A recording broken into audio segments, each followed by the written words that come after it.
Hi, today I'll show you how to change wallpaper on Motorola Moto G5S. Firstly, let's go to the settings. Then enter display, wallpaper. Now let's choose between photos, wallpapers or live wallpapers. Let's choose just wallpapers. And let's choose wallpaper that we like.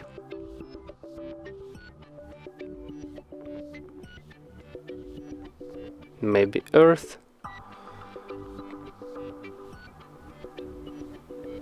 And let's choose this one.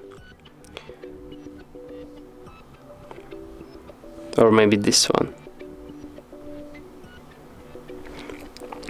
Now press set wallpaper.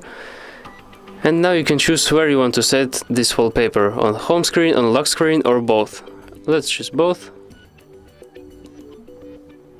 And as you can see, wallpaper has changed. Press like, subscribe to our channel and see you next time.